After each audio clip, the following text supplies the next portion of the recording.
히브리서 강의 11번째 시간으로 히브리서 5장 11절부터 14절까지 말씀 가지고 어린아이에서 벗어나 장성한 믿음을 가집시다 라는 제목으로 말씀을 전해드리도록 하겠습니다. 함께 설교 제목 읽어볼까요? 시작.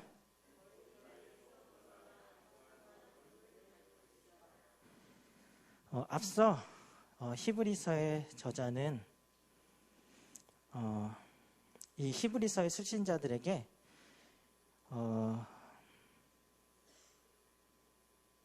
이 히브리서의 수신자들이 누구라고 말씀드렸죠?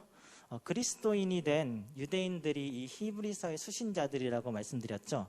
그리스도인이 된 유대인들에게 그래서 이 히브리서의 저자는 예수 그리스도가 큰 대제사장이시며 멜기세덱의 반차를 따른 대제사장임을 말해주고 있습니다.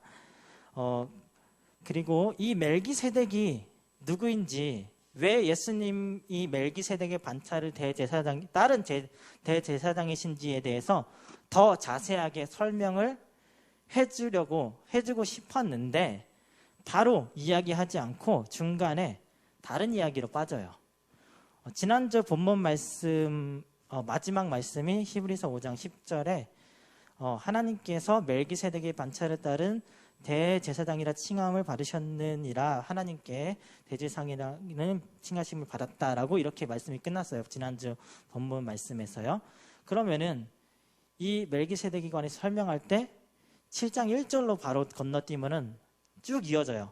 이 멜기세덱은 살렘왕이요 지극히 높으신 하나님의 제사장이라, 이렇게 쭉 이어가면 되거든요. 근데 중간에 히브리서 5장 11절부터 6장 전체에 걸쳐서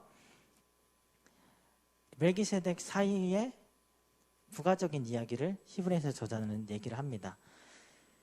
멜기세덱과 예수님의 관계에 대해서 더 자세하게 이야기해 주기 전에 히브리서의 수신자들이 아직 이 말씀을 받아들일 마음의 준비야 수준이 이르지 못하였다고 느껴서 히브리서의 수신자들에게 먼저 마음문을 열고 말씀을 받아들이고 말씀대로 성장해야 함을 이어지는 히브리서 5장 11절부터 6장 전체에 걸쳐서 강조해주고 있어요. 본문 말씀 5장 11절을 함께 읽어보도록 하겠습니다. 멜기세덱에 관하여는 우리가 할 말이 많으나 너희가 듣는 것이 둔함으로 설명하기 어려우니라. 히브리서의 저자가 멜기세덱에 관해서 할 말이 아주 많다고 이야기를 해요.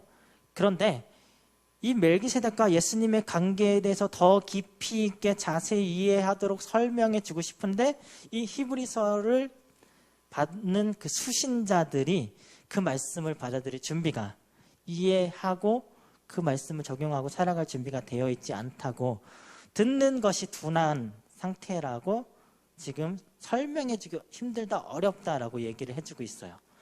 여기서 듣는 것이 둔하다라고 할 때 둔하다라는 단어는요, 원어로 노드로스라고 하는데요. 그 뜻은, 둔하다의 뜻은 나태하다, 게으르다라는 원어의 뜻을 가지고 있습니다. 즉 히브리서의 수신자들, 그리스도인이 된 유대인들이 말씀을 듣는 것이 나태하고 게을러져서 아무리 말씀을 전하려고 해도 그들이 듣고 이해하지 못하니까 힘들다, 어렵다 라고 안타까워하고 있는 상황인 것이에요. 이 개역개정은, 저희가 읽은 본문 말씀은 개역개정 번역본인데요. 듣는 것이 둔함으로 라고 번역되어져 있는데요. 이를 해석하는 사람에 따라서 유대인 그리스도인들이 그러면은 원래 좀 교육 수준이 좀 낮아서, 교육을 좀 덜 받아서, 교육을 잘 못 받아서, 사람들이 지혜가 좀 부족해서, 또는 이 사람들이 본성이 나태하거나 게을러서 말씀을 잘 이해하지 못하는 사람들이다 라고 생각할 수가 있을 수도 있어요. 하지만 이 원문을 그대로 해석하면요, 듣는 것에 둔해져 버려서 둔해져 버린 것이라고 해석되고 있어요. 그들이 전에는요 둔하지 않았어요. 하지만 지금은 둔해졌고, 전에는 나태하거나 게으르지 않았지만 지금은 나태하고 게을러졌기 때문에 말씀을 전하고 이해시키기가 어려워졌다는 것입니다. 히브리서의 수신자들인 이 그리스도인 유대인들이 복음을 처음 받아들였을 때 그들도 처음에는 복음을 듣고 가슴이 뜨거워졌을 것이에요. 그리고 말씀에 큰 은혜를 받고 깨달아서 말씀대로 열정적으로 열심히 살려고 그랬던 적이 있었을 텐데, 지금은 그들이 그 말씀을 들어도 둔하여졌고 게을러졌고 가슴이 뜨거워지지 않고 이해도 못하고 은혜도 못 받는 상태가 된 것입니다. 저희도 믿음 생활을 오래 하다가 보면 처음 예수님을 믿고 감격하고 뜨거웠던 열정을 처음처럼 유지하기보다는 조금씩 잃어버리고 식어지고, 또는 아예 없어져 버려서 믿지 아니하였던 때와 차이가 없을 만큼 말씀에 둔해지고 게을러지기도 합니다. 오랜 신앙생활을 하다 보면은 말씀을 계속 꾸준히 듣고 오랜 신앙생활을 하다 보니까 들었던 말씀, 비슷한 말씀을 막 듣고 또 들어서 감흥이 없어져서 그런지 세상의 삶이 그리스도인으로 살아가는 것과 너무 달라서 세상과 타협하면서 살아가다 보니까 그런지 육신이 연약하여 죄의 유혹을 이기지 못해 죄를 짓고 믿음 생활을 하면서 받는 세상에서의 멸시와 핍박, 조롱이 견디기 어려워서 믿음이 흔들려서 그런지 시간이 지날수록 자라나야만 하는 믿음이 어느 순간 정체되거나 퇴보하는 안타까운 상황이 많은 그리스도인들에게는 일어나고 있습니다. 저희들의 믿음은 복음을 처음 받아들인 그 순간부터 계속 자라나야 합니다. 믿음을 잃어버리지는 않았는데 자라지도 않았습니다 라고 이야기할 수가 없어요. 정체된 믿음은 용납될 수가 없습니다. 저희가 예수님을 믿은 지 한 달이 되었건 1년이 되었건 10년, 20년이, 30년이 지났어도 저희들의 믿음은요 여전히 자라나는, 매일매일 자라나는, 주님 안에서 자라나는 믿음이어야만 해요. 성도님들 혹시 피터팬 증후군이라는 말 들어보셨나요? 네, 이 피터팬이라는 이야기는 들어보셨을 텐데요, 피터팬 증후군은 못 들어보셨을 거예요. 피터팬은 어린이들이 한 번쯤 읽어봤을, 성도님들도 읽어보셨을 텐데요, 들어보셨을 텐데요, 이 동화에 나오는 저 남자 주인공의 이름입니다. 피터팬이 사는 곳이 어딘지 아세요? 네버랜드라는 곳인데요, 이 네버랜드는 사람이 늙지 않는 곳이에요. 아이가 어른이 되지 않고 영원히 아이로 머물 수 있는 곳입니다. 이처럼 어른이 되었는데 현실을 도피하기 위해 여전히 스스로 어른임을 인정하지 않고 타인에게 의존하고 싶어하는 심리를 피터팬 증후군이라고 하는 것이에요. 최근 저희 나라에도 피터팬 증후군에 걸린 젊은이들이 많아졌다는 뉴스가 있어요.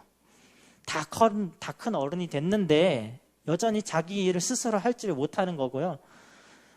심한 경우 대학생이 학교에 가기 싫어서 학교에 갈 수 없는 사정이 막 생겼는데 엄마가 대신 막 전화해 주는 거예요. 대학생인데, 어른인데 직접 전화해서 교수님한테 설명을 해야 되는데 저희 아기가, 아니 초등학생이면 좀 이해하고 중고등학생이면 좀 어느 정도 이해가 있는데 대학생, 성인이 다 됐는데 엄마가 대학 교수님한테 전화를 한다. 참 아이러니하, 웃기죠. 네. 군대에 간 아들이 잘 있나, 잘 좀 해달라고 막 군대에 간 아들을 위해서 부모님이 그 담당 장교한테 전화를 걸어서 잘 좀 봐주세요 이렇게 하면은 너무 심한 거 아닌가요? 직장에 들어간 아이를 생각해서 막 직장 상사에게 전화를 하는 경우가 있대요, 실제로. 그만큼 막 오냐오냐 피터팬 증후군을 키우는 거죠. 초등학교 아이들한테나 있을 법한 이야기가 다 큰 어른이한테도 이렇게 일어나는 사회적 문제가 있다고 합니다. 그런데 이것이 사회적 문제가 아니라 교회 안에서 믿음의 성도들, 그리스도인들 가운데 일어나고도 있어요. 예수님을 믿고 교회를 다니고 믿음 생활을 한 지 10년, 20년, 30년이 지났는데 여전히 이미 어른이 되었는데도 어린아이와 같은 믿음을, 신앙을 가지고 있다는 것이에요. 겉모습만 보면 예배도 잘 드리고 교회 출석도 잘하고 막 봉사도 하고 분명히 믿음이 좋아 보이지만, 그런데 겉모습과 달리 그의 속은, 성도님의 속은 그렇지 않아서 여전히 어린아이와 같은 믿음, 신앙을 가지고 있는 그런 성도님들이 교회 안에 있습니다. 히브리서의 수신자들인 이 그리스도인 유대인들이 처음 복음을 받아들인 지 시간이 얼마나 흘렀는지, 그래서 이들이 복음을 받아들인 지 얼마 안 됐거나 그런 게 아니라 시간이 좀 어느 정도 흐른 상태인데 그게 어느 정도 흘렀는지는 알 수 없어요. 그 그리스도인 유대인들이 또 어떠한 훈련을 받았고 그것을 어떻게 삶에 신천하고 살아왔는지 알 수는 없어요, 정확하게. 하지만 이 히브리서의 저자는 그 히브리서의 수신자들이 믿은 지 오래되었고, 그 오래된 게 얼만큼 오래되었냐면은 너희가 선생이 되고도 남았다라고 오래됐다고 얘기를 합니다. 12절 말씀 읽겠습니다. 때가 오래되었으므로 너희가 마땅히 선생이 되었을 터인데 너희가 다시 하나님의 말씀을 초보에 대하여 누구에게서 가르침을 받아야 할 처지이니 단단한 음식은 못 먹고 젖이나 먹어야 할 자가 되었도다. 때가 오래되었다는 게 정확히 얼마나 오래되었는지 그 기간은 알 수 없지만 선생이 되었을 수도 있다고 하는 말을 모아서 단순히 몇 달이 아니라 한 몇 년은 좋게 세월이 흘렀을 것으로 추측이 됩니다. 저희 교회에도 학교에서 아이들을 가르치는 선생님들이 몇 분 계신데요. 선생님이 되려면은 얼마나 기간이 걸리죠? 의무 교육인 초등학교와 중학교 교육 마쳐야 하고요. 고등학교도 졸업한 후에 교원대학교에 들어가서 4년 동안 공부를 하고 또 정식으로 교사가 되려면 교사 임용고시까지 합격을 해야 하죠. 최소한 16년 이상의 교육을 받아야 교사가 될 수 있는 것입니다. 물론 교회에서 리더나 주일학교 교사를 뽑을 때 이렇게 교사 자격증 16년 동안 공부 다 해서 교사 자격증 있는 사람을 주일학교 교사로 뽑지는 않죠. 하지만 최소한 교회에 다닌 지 약 1년 정도 이상은 되어야 하고 또 성경 공부나 제자 훈련에 참여하게 한 후에 어느 정도 믿음 생활을 한 경험자들을 리더와 교사로 세우죠. 예수님을 믿고 하나님의 자녀가 되어 믿음 생활을 오래 한 성도들은 모두 성경을 가르칠 수 있는 선생님이 되어야 합니다. 실제로 주일학교나 청소년부 교사로 섬기면서 아이들을 직접적으로 관리하는 교사의 직분을 담당할 수도 있지만은 주일학교 교사가 꼭 되지 않더라도 누구를 만나더라도 저희들은 예수님을 믿지 않는 그 사람에게 복음을 전하고 말씀을 가르칠 수 있는 선생님이 되는 것이 저희가 예수님을 믿고 믿음 생활을 하는 사람들이 품어야 할 궁극적인 목표인 것이에요. 성경 사전에 교사라는 단어를 찾아보니까 이렇게 나옵니다. 신약시대 때 사도, 선지자, 목사와 더불어 하나님의 교회를 섬기며 성도들을 지도하던 직분 가운데 하나다. 그러나 넓은 의미에서 복음의 진리를 선포하는 모든 전도자 역시 교사로 불린다. 하나님께서요, 교사의 사명을 주셔서 아이들을 사랑하고 가르치는 달란트를 받아 교사의 직분으로 섬기시는 분들도 있으시겠지만 그리스도인들은 모두 다 언젠가 믿음이 자라 성장한 후에 복음을 전하고 배운 말씀을 누군가에게 가르치는 교사가 되어야만 합니다.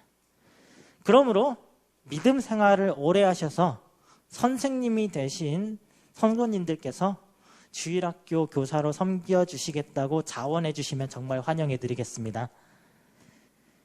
그런데 히브리서의 저자는요, 히브리서의 수신자들에게 그리스도인이 된 지 오래되어서 마땅히 선생님이 되어야 했는데 여전히 처음 믿었을 당시 믿음 그대로인 어린아이와 같이 여전히 초보의 가르침을 받아야 할 처지의 상태라고 이야기해주고 있어요.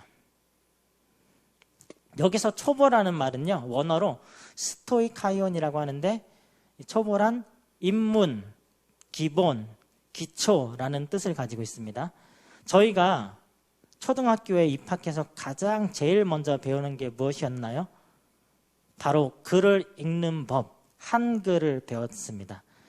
요즘엔 초등학교 들어가기 전에 미리 다 한글 다 깨우치고 한글 다 떼고 들어간다고 하는데요. 제가 어렸을 때만 해도 초등학교 입학했을 때만 해도 초등학교에 입학해서 글을 배우는 친구들이 많았어요. 저도 초등학교 1학년 때 한글을 배우면서 받아쓰기 시험을 보잖아요. 국어 시간에.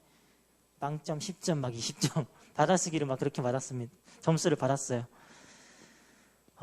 그렇게 받아쓰기 시험을 참 못 봤었는데요. 제가 빵점짜리 받아쓰기 시험지 10점, 20점짜리 받아쓰기 시험지를 집으로 가져가서 아빠에게 보여주면요. 저희 아버지는 항상 거기에다가 공을 더해서 10점 맞았어? 그럼 너 100점이야. 20점 맞았어? 너 200점이야. 이렇게 제 길을 세워주셨습니다. 그러다가 결국에는 1학년 학기 말이 되었을 때쯤에는 저도 받아쓰기 100점도 받아봤었어요.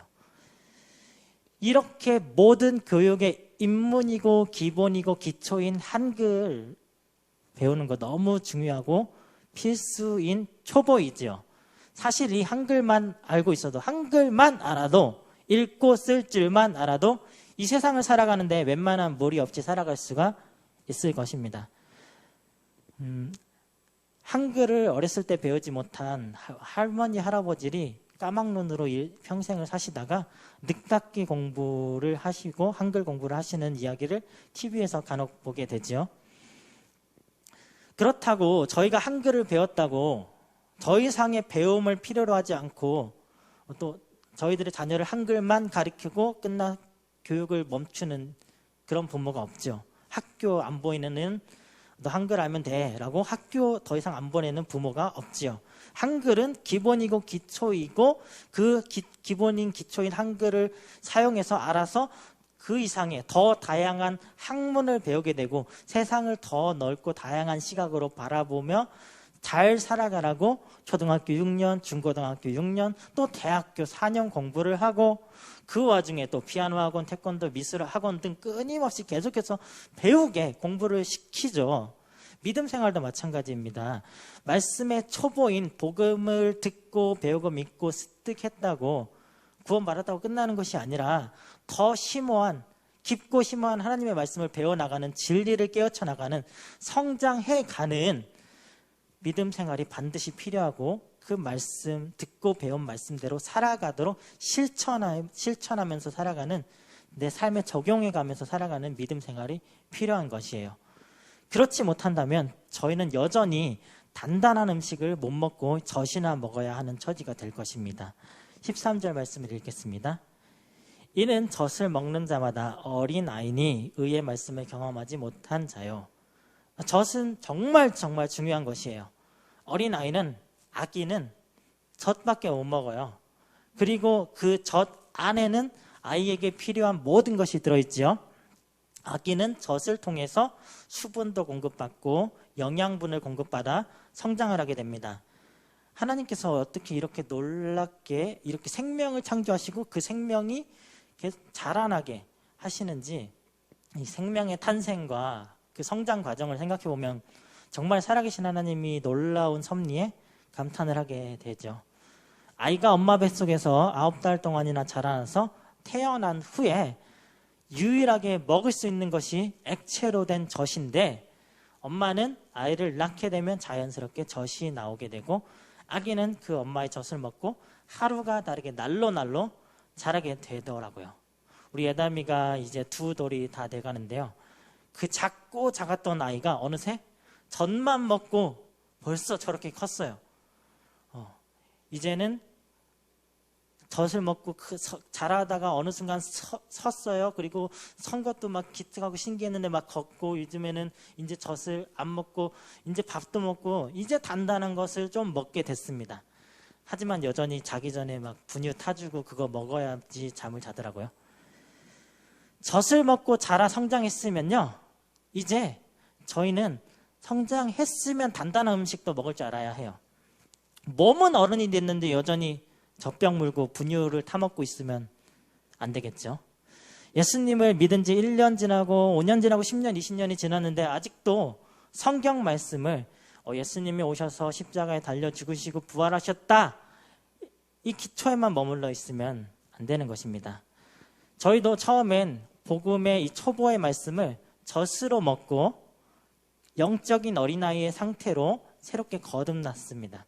하지만 언제까지고 그 기본이자 기초 단계인 복음의 말씀에만 머물러 있을 수는 없는 것이에요. 예수 그리스도께서 인간의 몸으로 이 땅에 오시고 우리의 죄를 대신해서 십자가에 달려 죽으시고 부활하시어 이 예수님을 믿는 모든 자는 구원을 얻게 된다는 이 복음의 말씀이 기초이고 기본이고 제일 중요하지만, 하지만 이 복음의 초보를 넘어 하나님을 더 깊이 알아가는 깊은 배움의 시간이 필요한 것이에요. 하나님을 더 깊이 배우고 알아가기 위해서는 매주일 예배를 꾸준히 참석하는 것도 중요하지만, 말씀을 배울 수 있는 배움의 자리에 참여하고 의의 말씀을 경험하는 것이 너무나도 중요합니다. 저희 교회에 여러 가지 성경 공부 프로그램들이 있는데요. 정슬기 강도사님과 제가 강의하는 새생명반 4주 과정이 있고요. 목사님과 함께하는 성장반 13주 과정, 제자반 30주 과정이 있습니다. 아직 새생명반을 시작하지 않으신, 수강하지 않으신 성도님들은 4월 3일에 시작하는 새생명반 15기에 신청을 하시어 4주간의 재밌고 유익한 성경 공부에 꼭 참여하시기를 적극 권해드립니다. 젖을 먹고 자란 어린아이는 자라야 합니다. 자라서 아기는 어린이가 되고, 또 어린이는 청소년이 되고, 청소년은 성인이 되고, 또 성인이 되어서 끝난 것이 아니라 성인은 또 연륜과 경험을 쌓아서 성숙한 어른이 되어야만 합니다. 자라지 못하는 병을 가진 사람들이 있지요. 육체가 자라지 못하거나 정신이 자라지 못하는 병을 가지신 분들이 있습니다. 그런 분들을 볼 때마다 안타까우면서 또 건강한 육체를 가진 것에 감사하는 고백을 합니다. 그리스도인이 된 저희들이 믿음 생활을 하면서 믿음이 자라나지 못한다면 여전히 젖을 먹어야 하고, 막 누군가 일일이 떠먹여줘야 하고, 입혀주고 씻겨주고 재워줘가 다 챙겨줘야 한다면은 저희는 영적으로 병에 걸린 것이에요. 자라지 못하는 병이 죽을 병까지는 아니겠지만은 분명히 본인에게도 타인에게도 다른 사람들에게도 아주 힘든 상황을 만드는 어려운 병이 분명해요.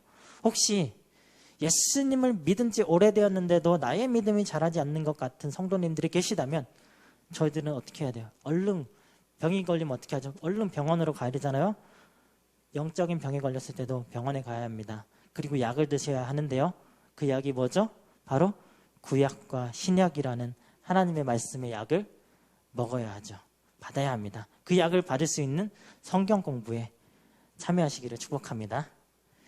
영적으로 성장을 하여 젖을 떼고 이제 단단한 음식을 먹는 것이 정말 중요해요. 왜냐하면 단단한 음식을 먹을 만큼 장성해야만 지각을 사용하고 선악을 분별할 수 있게 되기 때문입니다. 14절 말씀 함께 읽겠습니다. 단단한 음식은 장성한 자의 것이니 그들은 지각을 사용함으로 연단을 받아 선악을 분별하는 자들이니라. 이제 젖을 떼고 자라서 장성한 사람은요, 더 단단한 음식을 씹어 먹을 수가 있어요. 복음의 말씀의 기초를 넘어 믿음이 성장하신 성도님들은요, 어떠한 말씀을 들어도 아멘 하고 받아들이고, 또 그것이 선한 것인지 악한 것인지 진리인지 비진리인지 분별할 수 있게 되는 것입니다. 이 장성함은요, 하루아침에 이루어지는 것이 결코 아니에요. 성경 말씀을 읽고 묵상하고 매일매일 그렇게 하고 매주일 예배드리고 설교 말씀 듣고 또 성경 공부도 참여해서 말씀이 저희들 안에 쌓이게 되고, 또 저희 안에 쌓인 그것으로 마치는 것이 아니라 그 말씀을 저희들의 삶 속에서 적용하고 실천하고, 또 그러면서 삶의 세상 속에서 살아가면서 때로는 믿음의 성장통도 올 것이에요. 그 성장통도 겪어보고 핍박도 당해보고, 그렇게 경험이 쌓이고 쌓여야 비로소 단단한 음식을 먹을 수 있는 장성한 분량에 이르게 되는 것이에요. 그리고 이 성장은요, 결코 혼자 할 수 없습니다. 성장은요, 믿음의 성장은 함께 믿음 생활을 하는 믿음의 동역자들의 조언과 격려와 함께 기도, 중보 기도를 통해서 성장을 하고요. 또 무엇보다 예수 그리스도의 영신 성령님께서 함께 해주시고 도와주셔야 이룰 수 있는 영적인 성장인 것입니다. 사도 바울도 다메섹에서 예수님을 만나자마자 바로 복음을 전하는 사역을 시작한 것이 아니라 아라비아로 가서 3년을 지냈다고 해요. 많은 학자들은 이 기간을 복음 사역을 위한 준비의 시간으로 생각을 합니다. 그러면 복음을 전하기 위해서, 전도자가 되기 위해선 꼭 어느 정도 일정 시간의 성경 공부를 받아야만 전도를 할 수 있는 것인지 생각하시는 분도 있으실 텐데요. 전도는 예수님을 믿은 누구든지 그 즉시 다른 누군가에게 예수님을 전할 수 있는 것이 전도이기도 합니다. 한글을 배운 후 한글을 배웠어요. 바로 누군가에게 한글을 가르칠 수도 있겠죠. 하지만 한글을 배운 후 그것이 끝나는 것이 아니라 단어 배워야 되잖아요. 한글 읽을 줄 아는데 단어는 모르면 안 되니까 단어 배워야 하고요. 단어들을 또 연결해서 문장을 만드는 법을 배워야 하고요. 또 문장을 연결해서 전체적인 글을 완성하는 법을 더 깊이 심도 있게 차근차근 더 배워나가야 하는 것이에요. 그래서 사도 바울도 어린아이와 장성한 자의 차이점을 언급하면서 장성함에 이르러야 한다고 말해 주었습니다. 고린도전서 13장 11절 읽겠습니다. 11절이에요. 내가 어렸을 때에는 말하는 것이 어린아이와 같고 깨닫는 것이 어린아이와 같고 생각하는 것이 어린아이와 같다가 장성한 사람이 되어서는 어린아이의 일을 버렸노라. 에베소서 4장 13절 14절도 읽어보겠습니다. 우리가 다 하나님의 아들을 믿는 것과 아는 일에 하나가 되어 온전한 사람을 이루어 그리스도의 장성한 분량이 충만한 데까지 이르리니 이는 우리가 이제부터 어린아이가 되지 아니하며 사람의 속임수와 간사한 유혹에 빠져 온갖 교훈의 풍조에 밀려 요동하지 않게 하려 함이라. 말씀을 이제 마무리하도록 하겠습니다. 히브리서의 저자는요, 오늘 말씀을 통해서, 본문 말씀을 통해서 계속해서 저희들에게 믿음의 성장의 중요성을 강요해주고 있습니다. 그리하여서 선, 악을 분별하는 경지에 이르기까지 장성해야 한다고 말해주고 있어요. 그리스도인들은 선악을 올바르게 분별해야 해요. 세상 사람들도 어느 정도 선과 악을 분별하면서 살아가려고 노력을 하죠. 세상 사람들도 남에게 해를 끼치지 않으려고 노력하고 착하게 살려고 도움이 필요한 사람들에게 도움을 주려고 도와주면서 살아가고요. 세상적인 도덕을 지키며 선을 지키며 살아가려고 합니다. 하물며 그리스도인이 된 저희들은 세상 사람들이 볼 때 그들보다도 더 하나님의 자녀답게, 빛의 자녀답게 선을 행하고 이웃을 사랑하고 하나님의 사랑을 전하는 삶을 살아가야만 합니다. 그러기 위해선 하나님을 더 알아가고 하나님의 말씀을 더 사모하여서 말씀 배움의 자리로 더 나아가 하나님의 말씀을 더 깊이 깨달아 알아 믿음의 장성한 분량을 이루어서 이제 어린아이의 모습을 벗어던지고 장성한 믿음을 강구하는 삶을 살아가야만 합니다. 우리 함께 옆에 계신 성도님, 앞뒤 계신 성도님들과 이렇게 격려의 말씀을 주고받도록 하겠습니다. 어린아이에서 벗어나 장성한 믿음을 가집시다.